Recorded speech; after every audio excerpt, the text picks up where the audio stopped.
নমস্কার, আজকের ভিডিওতে আমরা দেখাতে যাচ্ছি সিজন শেষে আমাদের যে কাঁঠালগুলো ছিল সেগুলো বিক্রি করে দিছি। অনেকেই ভাবতে পারেন সিজন শেষে কেন আমরা কাঁঠালগুলো বিক্রি করলাম। আসলে এই গাছটা অনেক বড় ছিল, তো যার কারণে কেউ উঠে না, গাছে কেউ উঠতে চায় না এবং ওই শুধু শুধু পড়ে এরকম ফাটিয়ে নষ্ট হয়ে যায়। এই জন্য যখন কিনতে আসছে এদের কাছে বিক্রি করে দেয়, এরা উঠে নেবে।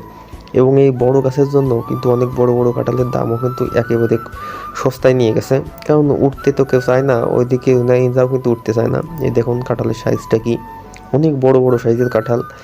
আর এই কাঁঠালগুলো কিন্তু মানে যদি কাছে থাকতো আমরা কিন্তু কখনই বিক্রি করতাম না। আর দেখুন এই যে কাঁঠাল কাটার সময় বসে দিয়েছে, কারণ একটা কাঁঠাল থেকে আর একটা কাঁঠাল নিতে গেলে মানে কাটতে গেলে কিন্তু অনেকটা সময় লেগে যাচ্ছে এবং দড়ি দিয়ে কিন্তু এভাবেই নামাতে হচ্ছে। প্রতিটা কাঁঠাল কিন্তু দড়ি দিয়ে নামাচ্ছে এবং কিছু যেগুলো কাছে কাছে আছে সেগুলো কিন্তু সালাদে নামাচ্ছে।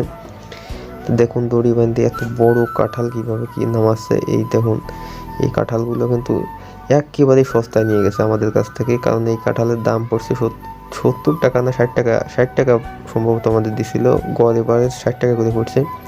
আর এরপর দেখুন যে ওয়ের তো উপরে একটা কুটা দিয়ে কাটতেছে, আর আমি ভগবানের কাছে বলছিলাম ঠাকুর যেন ইনার মাথা মানে ইনাদের মাথায় যেন না পড়ে, তাই হয়েছে, এনাদের মাথায় পড়ে নাই, একবারে সালার পর পরেই জলে চলে গেছে। এবং কাঁঠালটা কিন্তু ভালো ছিল, ফাটে নাই, এত উপর থেকে পড়া পড়েও কাঁঠালটা ফাটে নাই।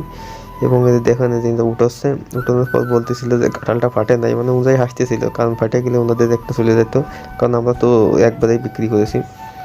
এরপরে যে আস্তে আস্তে নিচে নামতেছে, উনি কিন্তু প্রথম উপর থেকে শুরু করছিল এবং আস্তে আস্তে কিন্তু নিচে চলে আসতেছে কাঁঠালগুলো ঠিক এভাবে। আর আমাদের যে কটা কাঁঠাল ছিল দুই একটা একটু ছোট ছিল, কিন্তু সবগুলো দেখুন এটা একটু সমস্যা আছে, তারপরে কিন্তু এটা আমরা নিচে, কারণ গাছ যেটা কিনা এবং নিচের কয়েকটা আমরা কাঁঠাল রেখে দিয়েছিলাম, আমরা মনে হয় 12টার মতো কাঁঠাল রাখছি, আর সবগুলো কিন্তু এনাদের দিয়ে দেওয়া হয়েছে এবং এদের আস্তে আস্তে নিচেই চলে আসছে। আর সেগুলো কিন্তু যেভাবে পাড়তেছে সালাদ দিয়ে, আর এই পাড়ে কিন্তু মানে আমাদের যে এই ছিল এই এক দুইটা গাছ, এখানে কিন্তু দুইটা গাছ আছে, মানে গুড়ায় একটাই কিন্তু ঢাল দুইটা উঠছে, এই গাছের থেকেই একটা ভ্যান ভরে ফেলছে এনরা।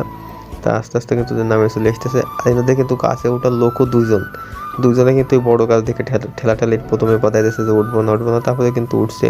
যে দেখুন যে এই সম্পূর্ণ কাঁঠালগুলো কিন্তু আমাদের কাছ থেকে কিনছে এবং ভ্যান ভরিয়ে গেছে, আমাদের 2 গাছের কাঁঠালে ভ্যান ভরিয়ে গেছে। আর এই কাঁঠালগুলো আমরা বিক্রি করার এই একটাই কারণ, যদি কাছে কাছে থাকতো তাহলে আর বিক্রি করতাম না, অনেক উপরে পারতে পারি না বলে বিক্রি করছি। তা সবাই ভালো থাকবেন, সুস্থ থাকবেন।